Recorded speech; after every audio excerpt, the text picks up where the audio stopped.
Welcome to the Transform Sales Podcast, where forward-thinking business leaders come to share their experiences and ideas, learn from each other, and amplify their results together. Hey guys, what's up? Amir Reiter here with the Transform Sales Podcast, the Transform Life Edition, where we like to tell people the direct truth and reality of how sales can take over your life and change it for the better. I got my guest, Chris Bogue. I hope I pronounced it correctly. Founder of chrisbogue.io. And if I didn't pronounce it correctly, I said two things wrong. Did I get it right? Oh, you got it right. Thanks for having me.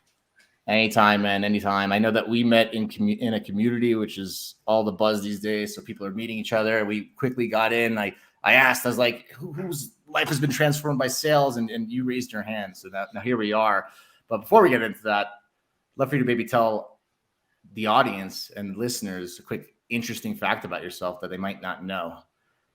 Yeah. So I am a sales trainer and coach, but I'm also a sketch comedian. I did sketch comedy at Chicago's Second City for 15 years. And that's where I learned how to work with others. So what people don't realize, I do a lot of comedy on LinkedIn. I have a lot of comedy sketches. But for a long time, I was not on stage. I was writing the shows. I was directing casts of actors. But I was not actually in the show. So yeah, I like to think that I have a knack for like helping other people get a good performance, out of them. And that's because I just spent years playing for drunks and tourists and, whoever winds up in Chicago. It's probably hard to get a laugh out of people than it is to get a meeting, right? So I could see how that skill kind of can translate into all the amazing stuff that you do now with the video coaching, video training. Talk to me about how you broke into sales. What was that like? How did you go from? And it's actually awesome for anybody listening that you went from being in sketch comedy, sketch comedy, and being part of putting it together to sales, because it's now obviously a business owner, right? But how did you make that leap? How'd you get into sales? I mean, Chicago's got a pretty bustling tech scene and have for a while. Famously here, the startups. I mean, it's hard to not hire comedians in Chicago. Like Second City is very popular. We've got a lot of really famous comedy theaters, and that's where Chris Farley and Tina Fey and Bob Odenkirk and everybody's favorites, they all learned in Chicago. So oftentimes companies, they're hiring comedians because one, we have no shame, and two, it's like we know how to talk to people, we know how to build a connection, and that's what you need to do when you're doing sales. It's a lot of calling, it's a lot of meetings, it's a lot of talking to people, and just the skills are transferable. And I was doing a lot of improv too, and improv and sales are both they're both disciplines that require good listening skills. You have to be able to listen, read a room, take cues from other people, and still find a way to win, even if the scene doesn't go the way you hoped it would go. That sounds like what I think comedy would be, right? So I can see how it's transformed. Did you go straight from that industry to deciding to open up chrisbogue.io, or did you have a pit stop of like an entry-level sales job? Yeah, so it was like I started just like entry level, and it was, the comedy thing was just like a side thing. It was just like, oh, I'll do this on the nights and weekends. I had this huge turning point during when COVID happened, right? So at the time I was selling education technology to universities. So long, complicated sale, just takes a long time, lots of decision makers, having to buy as a committee.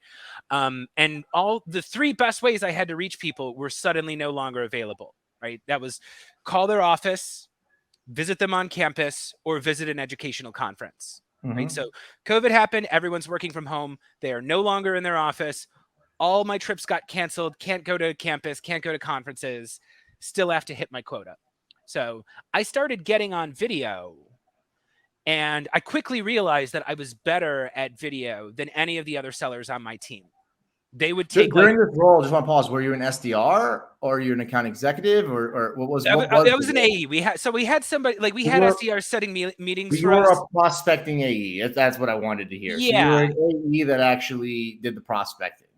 Yeah, and I've also discovered that video, the people who do use video use it mostly for outreach, and Mhm. I do it a lot for outreach too, but I actually find it's even more effective with stuff that's already in the pipeline. It's better at getting people to show up for meetings. People are less likely to ghost on you, or cancel or reschedule meetings if you send a little 30-second video 2 days beforehand reminding them. I do recap videos. Videos are great for quotes. They're great for like legal matters, where it's like you need to convey nuance that maybe is not going to come across in an email. Mhm. If you can't actually get another meeting with them, or if it's hard to arrange another meeting for them, video's your next best option, right? Oh, I Um, agree. and it's like, it's one of those things where like sales teams and marketing teams and everybody in B2B will be like, oh, just go make a video. And they don't actually talk about what that entails. And during those years, I spent some time, I did some work on television, I did some web series. I've just got more experience being in front of cameras than the average seller does. And yeah, I was going on LinkedIn and I was just seeing people giving advice that was just wrong. It was just giving the opposite advice that anybody who's ever been on video knows. And I just made the decision to just go at it myself. I'm like, I Yeah. think this is powerful enough where I can sell this on my own. And yeah, I would rather work for myself than, pass deals through this long, complicated sales process. And yeah, I had to teach myself how to productize myself and sell myself. But it was the best decision I've ever made. I'm so much happier and I'm making more So money. essentially getting into a career of sales has, I would say, right off the bat gave you an awesome career and an awesome job, but it was a very quick gateway to becoming a business owner, right? And that's kind of why I bring guests like yourself on the show, because even at Cloud Test, we have a vast marketplace of custom messaging sales rules, but a lot of people in the marketplace, or just globally, they're put off by sales, right? They're scared of sales. They're intimidated of sales. They're more comfortable living a lifestyle that they're not comfortable with versus being uncomfortable with sales and getting out of that lifestyle that they're not comfortable with, right? And a lot of people out there that have never been exposed to sales or get hired to the wrong sales company, they don't really understand that most of the business owners that they work with or see, that they all have their roots in sales, unless they're a product engineer that developed some crazy technology, right? Commonly it's either or, right? And I think when they hear stories from somebody who was a sketch comedian supporting a team, they never really think that sales could be that bridge to being a CEO and a business owner, right? But it's the reality, right? This is the reality that nobody wants to look at. Everybody wants to say sales is hard, sales sucks, but they don't really look at the impact it can have in your life. They want to be business owners. They aspire to have financial freedom to travel the world, but they're just kind of stuck saying, I can't do it, right? Like how many people out there probably in comedy or in show, they don't even think that a career of sales could be connected, but it's very connected, right? Oh yeah. It is. And now I'm listening and like, it's like, what makes you a world-renowned video coach? Well, sounds like you also have years of using sketch and video to make people laugh, which is, it's such a big core, and it's so easily overlooked, right? I think people would look at someone like yourself and just be like, Chris has always been a business owner. Chris has always been a sales leader, right? They don't remember the times that you were on stage, right? People forget about that, and it seems so different. So it's really, for me, awesome having you as a guest, because I like having people that are not career salespeople talk about how sales change their lives. I even love it better when not only does sales change their lives, but they turn into CEOs and leaders, right? So that's a big thing. But not to put words in your mouth, I get excited. Would you say that sales really is that catalyst for you to become a CEO? Like, what was the biggest change that it did for you? Yeah, it just taught me to ask for what I want. That's a big deal. When I was a young man, I just assumed if I went out there and did quality work that somebody would just notice me and just give me a bunch of money because I'm so special. And that's not how life works. It is, you have to go fight for it. You have to go ask for what you want. And to your point earlier about people who think sales is scummy, or like they don't want to do it or whatever, I say either Either you go out there and sell yourself, or somebody is going to do it for you. You know, you think sales is annoying? Well, I've got news for you. Marketing's annoying too, right? I don't want to watch your commercials. I don't want to read your emails. If you say, hey, I don't do that, I work in nonprofits. Well, you know what? Your requests for charity are annoying too. And if you say, oh, you just rely on the government. Okay, well, your taxation is annoying too, and your politicians are annoying. Either you're going to have to go annoy someone for yourself, or you're going to have to let somebody else be annoying on your behalf and just accept whatever you get from them. And I've just learned there's no substitution for picking up the phone, introducing yourself, just going out there and asking for what you want. And if they don't want you, that's fine. You know, not everyone's going to want what you sell, but somebody will, provided you have something to offer. Yeah, I'm like, the big thing when I'm listening to you is like, right, we kind of hone in on, like, in business, a lot of it has to do with a lot of it has to do with, you know, your professional career, your income, and your ability to have families, travel the world, and live a good life, a high quality of life, right? But when I'm listening to what sales has done for you too, which is something I want to talk about, is it's actually impacted your the way you look at the world, right?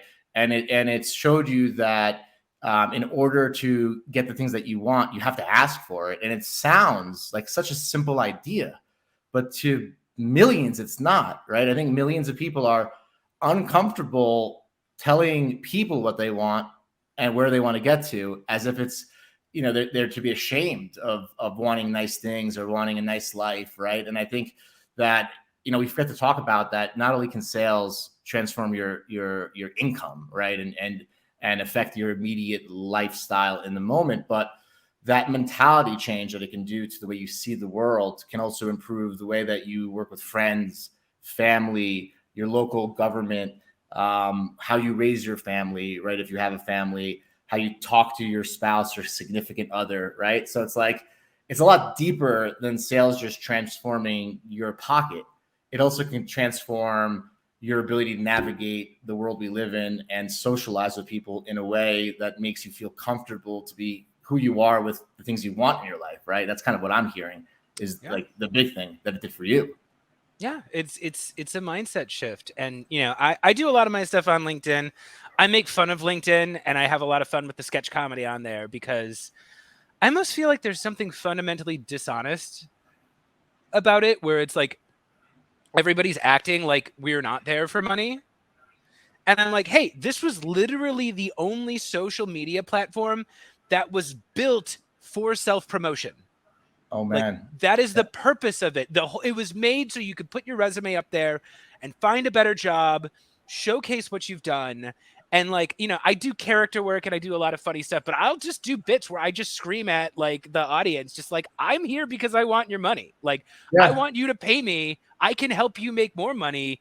I'm not doing this for fun. We're embarrassed to talk about profits. Something I also noticed about LinkedIn, I don't want to get LinkedIn canceled, is that nobody's talking about stock valuation. I'm like, there's been like Facebook changed its name to Meta with a product that wasn't even complete. Nobody's talking about the billions of dollars of valuation lost.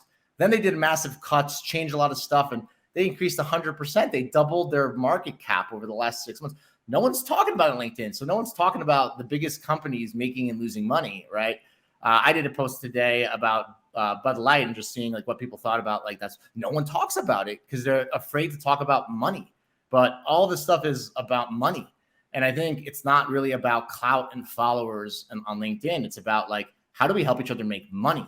And I appreciate you saying that, because I wish people spoke about that more often, right? Like, there's never been someone being like, I just watched the K1 report from Tesla and it was amazing to see how Elon Musk did. You know, they're always talking about fluffy stuff and about themselves. And it's like almost as if the conversations about, like, the trillions of dollars of valuations are just not talked about. And I don't know why. I don't know if people feel uncomfortable talking about it on LinkedIn, but I'm glad you are honest on LinkedIn. I might join you and start being real with people a little bit more, right? I think we're afraid of just telling people the truth. Like, yeah, I want to work with you and I'll help you with video and you'll make some more money. Like, why can't we say that, right? I think instead, all we try to say is, I'm the best at video. I'm the best. We don't talk about who we're helping, if that makes sense, and why we're helping them. Yeah. And I mean, I will say though too, I try to stay in my lane in terms of what I talk about. I built this business around a set of skills that I have that I saw B2B is lacking in. So it's like, I don't really talk much about, Meta and Tesla like that, because I'm not an expert. Like my expertise is like the skill that I have here, so my content is about how to create better videos, like how to create a better process for video, how to be better at performing on camera on video. And the thing that's people don't get, at home, if you're listening, and if you're the type of person who's afraid of sales or afraid of being salesy, usually the nicest people who reject me are the most successful ones. When I started the business, I was just punching above my weight class and just trying to take meetings with anybody. And like, yeah, the people out there who've made a lot of money, who've done very well for themselves, who've like, built and sold businesses, they're the ones who will actually be like, hey, thanks, but no thanks. They're the ones who, like, if you pitch them, they might actually give you 30 seconds. It's because they've actually been out there in the trenches building. I find the people who are angriest and who are meanest to you when you call are usually the people with the least amount of power. It's somebody who's just paid to answer phones. With you. I talked about that. So I talked about that recently with a high net individual friend of mine who talked about how whenever he works with people that make 7 figures, they're the nicest, sweetest people. And then whenever he works with people who make 100 to 200K, they are the most arrogant, rudest people. And it's just it's a funny coincidence. And I'm not going to speculate as to why. I think it has a lot to do with just maybe frustrations, or just kind of like they're not happy where they're at and they try to beat back with ego. I don't know, but we see that often. Question about your video preparation for anybody listening, because it's actually interesting, because everybody in our remote community does a video profile, right? So in order to get an interview through the marketplace, they have to do a video profile. They have to be presentable. They have to speak clearly, and they need to get picked. So I guess the question would be, how do you prepare for videos? Is there any connection to like how you used to prepare as an actor? Are you doing any like kind of research preparation before you make a video? And that, like, what would you recommend to a person that uses video looking to get an interview? Any recommendations for that set of individual? Yeah, I'd have a couple. I make them fast. I make them, if you're sending videos out there, try to make them shorter than 60 seconds, especially if the people aren't, like, if they don't know you already. I help people use video to get jobs too, but it's like, you kind of got to be a little bit more sophisticated about it. I always say the difference between how I use video and how a lot of sellers use video is, like, sellers will like they'll send a screen share, right? So it's them in like a little tiny bubble here in the corner of the screen. Mm-hmm. And then it's their product demo. Prospect didn't ask for a product demo, so no one watches the video. I send like a 45-second video about them, and like if I wanted to get hired for a position or considered for a position, I would reach out. I wouldn't start with a lot of exposition. I would just be like, hey, Amir, here's why I want to talk to you about this role. And I would talk about what the role requires. You could pull that straight from the job listing.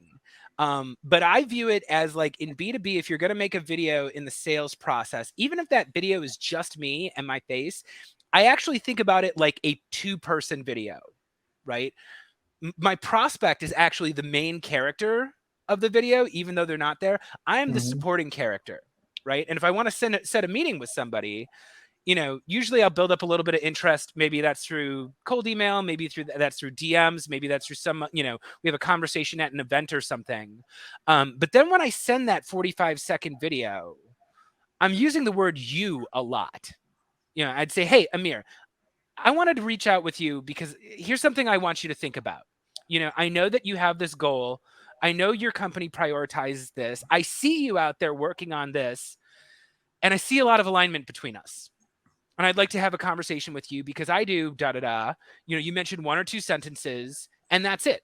And I put subtitles on it. So even if that person is, let's say, in an Uber going somewhere, they don't have to, like, take their AirPods out to get sound. They can watch it without sound. But yeah, I make it light. I make it about them. I make it 45 seconds long, and I follow up with them. And if I don't hear back in 3 or 4 days, I send a screenshot of the transcript.